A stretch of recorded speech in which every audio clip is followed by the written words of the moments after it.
Hi, welcome to today's episode of This Week on 33rd Street. My name is Esther, and today I have with me Thomas Munson and Laine Higgins. So let's check out Penn Athletics for this week, starting with basketball. Earlier this week, Penn had a big win against St. Joseph's University. This weekend, they're looking to face Dartmouth and Harvard. What are your expectations for this upcoming match? I think, especially because of the games at the Palestra, the Dartmouth team is very beatable. The main key for Penn will be containing their leading scorer, junior Alex Matola. He's just explosive in the paint, but I think given how good of defense we played against St. Joe's, it's promising.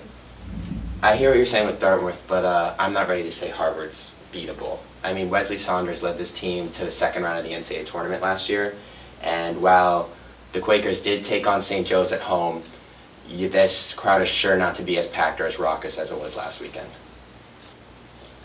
Despite Penn Wrestling's tough loss against Cornell last weekend, they still broke into the top 25 ranking for this nation. What do we have to look forward to for the Penn Wrestling team? Well, this week they're actually off the mats. They don't have any meets, so they'll just be practicing and tuning up for next week's preparations. Yeah, so the Quakers, they had the tough loss to Cornell, but the big match of the day was CJ Cobb took down number 6 Chris Villalonga of Cornell.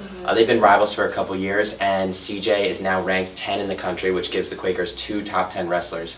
Their 4 best wrestlers, Kanan Bethea, Lorenzo Thomas, Caleb Richardson, and CJ Cobb are 14-2 in their last 4 duels, and this should be a great next couple weeks for the Quakers.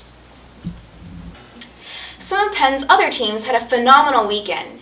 Can you guys lay it down for me real smooth? Well, women's squash team is by far the best team we have on campus right now. The Quakers are 8-1, and they are now the number 2 team in the country despite a loss to Trinity, and are tied with Harvard atop the Ivy League, so they're a force to be reckoned with.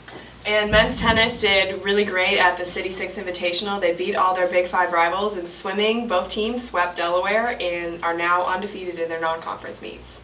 So, and with 2 more coming up this weekend, swimming is looking to continue the streak. Well, that's all the time we have for this week. Just check us out again next time on This Week on 33rd Street with Thomas Munson and Laine Higgins. I'm Esther Jou.